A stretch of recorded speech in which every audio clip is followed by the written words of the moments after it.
2026 T20 world cup முடிஞ்சிடுச்சு. Indian டீமுக்கு 131 கோடி ரூபாய் பரிசு பிசிசிஐ அறிவிச்சிருக்காங்க.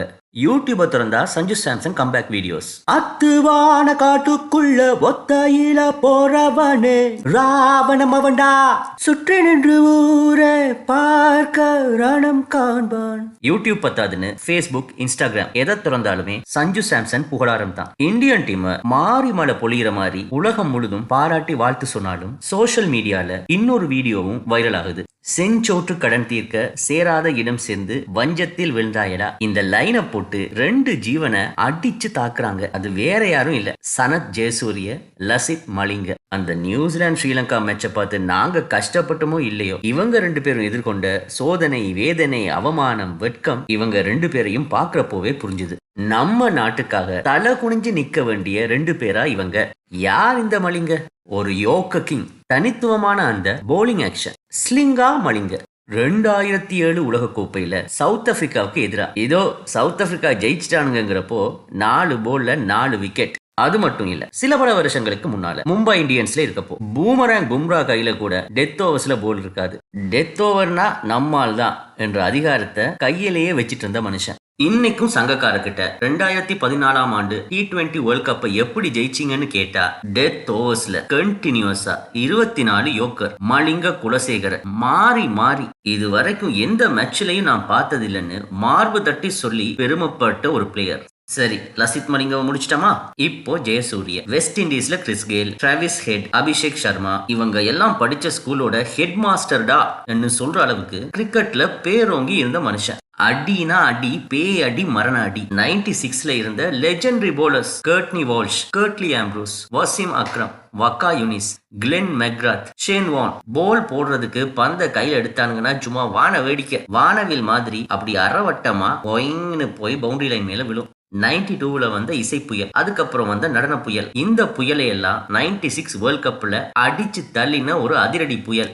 சனத் மட்டும் கிரவுண்ட்ல இருந்தா பேட்டிங்ல மேட்ச் வெல்லும், இல்லன்னா போலிங்ல மேட்ச் திரும்பும். முதல் தடவை 48 போல்ல 100 ரன் வேர்ல்ட் ரெக்கார்டு. ஓடி கிரிக்கெட்ல 13,000க்கு மேல ரன். இது பத்தாதுன்னு போலிங்ல 300க்கு மேல விக்கெட். டெஸ்ட்ல ஒரு ட்ரிபிள் செஞ்சுரி. டெஸ்ட் மேட்ச்ல அதிக ரன் அடிச்ச லாராவோட ரெக்கார்டையும் முதல் தடவை 200 அடிச்ச பேட்ஸ்மேனுங்கிற ரெக்கார்டையும் உடைக்க வேண்டியது ஜஸ்ட்ல மிஸ் ஆயிடுச்சு. இப்படி உலகமே வியந்து பார்க்கிற 2 கிரிக்கெட் பிளேயர்ஸ தலகுனிய வைக்குது நம்ம ஸ்ரீலங்கா கிரிக்கெட் டீம். இவங்க 2 பேர் மட்டுமா?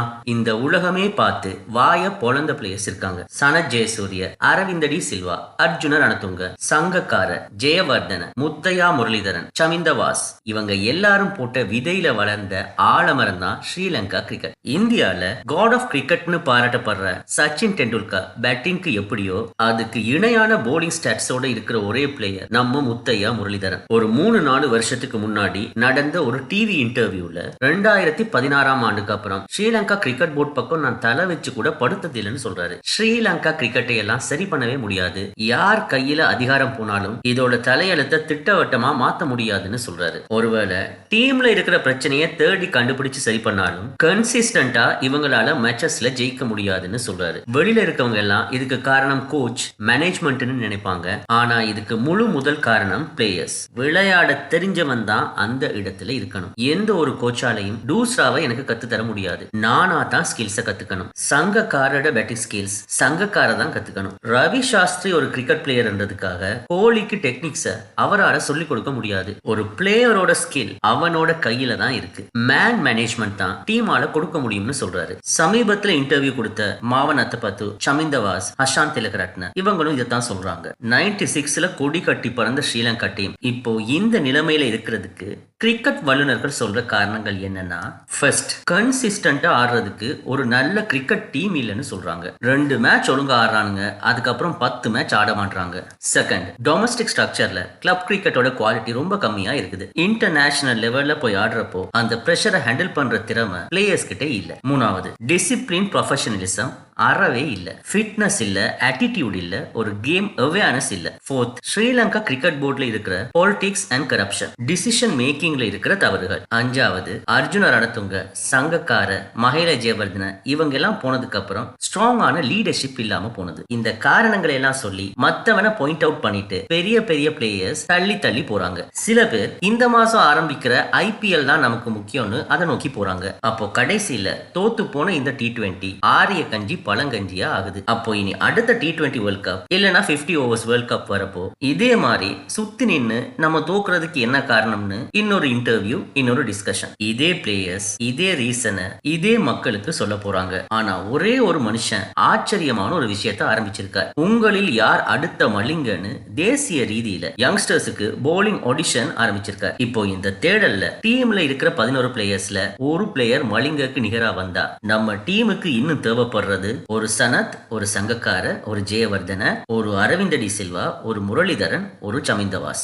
மொத்தம் 25 மாவட்டங்கள், 9 மாகாணங்கள். ஒரு மாகாணத்துக்கு ஒருத்தன் வந்தா கூட 9 பேர் இருப்பாங்க. ஏற்கனவே டீம்ல இருக்கிற சீனியர் பிளேயர்ஸ்னு ஒரு 6 பேர், மொத்தமா 15 பேர். ஸ்குவாட் ரெடியா இருக்கும். மலிங்க இதையெல்லாம் செய்யணுங்கிற தேவை கண்டிப்பா அவருக்கு இல்ல. அந்த மனுஷனை வெத்தலை பாக்க வச்சு மும்பை இந்தியன்ஸ் டீம் கண்டிப்பா கூப்பிட்டுக்கிட்டு தான் இருப்பாங்க. இருந்தாலும் என்னோட பங்களிப்பு என்ற முயற்சி. அதே 96ல சச்சின் அவுட் ஆனதுக்கு அப்புறம் வினோத் கம்லி அழுதுகிட்டு கிரவுண்டை விட்டு வெளியில போறப்போ அந்த கிரவுண்டையே எரிச்சவங்க இந்திய ஆர்வலர்கள். அப்படிப்பட்ட இந்தியா இன்னைக்கு நாம எட்டி பார்க்க முடியாத அளவுக்கு வளர்ந்து இருக்காங்க. ஒரு காலத்துல மைட்டி ஆஸ்திரேலியன் டீம் மாதிரி இன்னைக்கு 1000 பாகுபலியா வளர்ந்திருக்குது இந்தியன் கிரிக்கெட் டீம். இந்த வருஷம் T20 கிரிக்கெட் மேட்ச்லயே West Indies former captain Darren Sammy நம்ம வேர்ல்ட் கப்பை தொடணும்னா பலம் வாய்ந்த இந்தியன் டீமை நாம சந்திச்சு தான் ஆகணும்னு சொல்லியிருக்காரு. இதெல்லாம் தோனி, விராட் கோலி, ரோஹித் சர்மா இவங்களாலயா நடந்தது? அந்த நாட்டோட நிர்வாக திறனால நடந்தது. இந்த பிளேயர்ஸ் அதுக்கு சின்ன பங்களிப்பு செலுத்தினாங்க.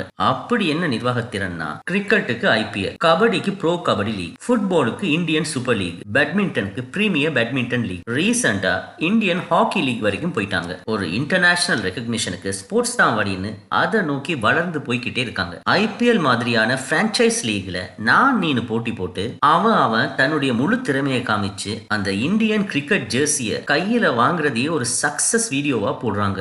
இந்தியன் நேஷனல் டீமை என்டர் பண்றதுக்கு பிரான்சைஸ் லீக ஒரு என்ட்ரி டிக்கெட்டா பாக்குறப்போ நம்ம நாட்டுல இருக்கவங்க நம்ம நேஷனல் டீமுக்குள்ள போறத ஐபிஎலுக்கு போறதுக்கான என்ட்ரி டிக்கெட்டா பாக்குறாங்க.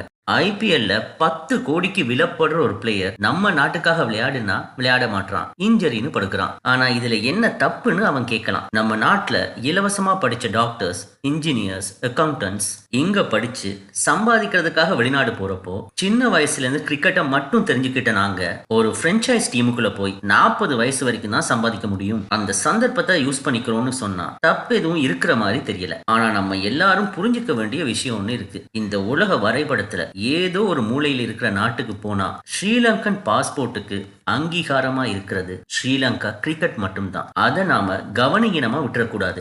எங்கேயோ இருந்த ஆப்கானிஸ்தான் இப்போ எங்கேயோ வளர்ந்து போயிருக்காங்க. ஷூ வாங்க காசு இல்லைன்னு சொன்ன சிம்பாப்வே பிளேயர்ஸ் ஆஸ்திரேலியாவை வெளியே அனுப்பி இன்னைக்கு சூப்பர் 8க்கு முன்னேறிட்டாங்க. இப்படியே போனா Andy Flower, Grant Flower, Keith Streak இருந்த ஜிம்பாப்வே மாதிரி ஒரு நாளைக்கு ஸ்ரீலங்கா டீமும் வரும். அது ரொம்ப தூரத்துல இல்ல. இந்தியாவும் வேற சில நாடுகளும் எங்க கிட்ட A team, B team, C team இருக்குன்னு காலரை தூக்கி விட்டுட்டு இருக்கப்போ நாங்க எல்லாம் ஒழுங்கான ஒரு டீமை உருவாக்குறதுக்கு இங்க முக்கிக்கிட்டு இருக்கோம். ஒரு மேட்ச்ல கிரவுண்டுக்குள்ள என்டர் பண்றப்போவே இந்தியன் கிரிக்கெட் பிளேயர்ஸ பாகுபலி மாதிரி பார்த்தா அவனுங்களை ஜெயிக்கிற மைண்ட் செட் அங்க வரப்போகுது. பிளேயர்ஸை விடுவோம், ரசிகர்கள் நாங்க என்ன செய்யறோம்? இந்தியன்ஸ் ஜெயிக்கணும், இல்ல இந்தியன்ஸை தோக்கடிக்கிற டீமுக்கு நம்ம சப்போர்ட்டா இருக்கணும் என்ற மைண்ட் செட்ல இருக்கும். கிரிக்கெட் ஒரு மைண்ட் கேம். இண்டிவிஜுவல் மென்டாலிட்டியை நம்ம மாத்தலனா நமக்கான முகவரி இல்லாம நாம போயிடுவோம். அப்போ ஸ்ரீலங்கா டீமை காப்பாத்தணும்னு மலிங்க மட்டும் களத்துல இறங்கினா பத்தாது. ஒரு அரகலையா மாதிரி நாம எல்லாருமே களத்துல இறங்கணும். நம்ம வீட்டுக்கு பக்கத்துல, நம்ம வீட்டுக்கு எதிரில் கண்டிப்பா ஒரு நல்ல பிளேயர் இருப்பான். அவனோட ஸ்கில்ஸை சோஷியல் மீடியால பகிர ஆரம்பிக்கணும். மாவட்ட ரீதியான, மாகாண ரீதியான போட்டிகளை நடத்தி ஸ்ரீலங்காட பட்டி தொட்டியில் இருக்கிற பிளேயர்ஸ் எல்லாரையும் ஸ்ரீலங்கா கிரிக்கெட் வாரியத்துக்கு நம்ம அனுப்பி வைக்கணும். இப்படி சின்ன சின்ன விதைகளை நாம இப்ப போட ஆரம்பிச்சா எதிர்காலத்துல இன்னொரு ஆலமரம் உருவாகிறதுக்கு நாம வழிவகுக்கலாம்.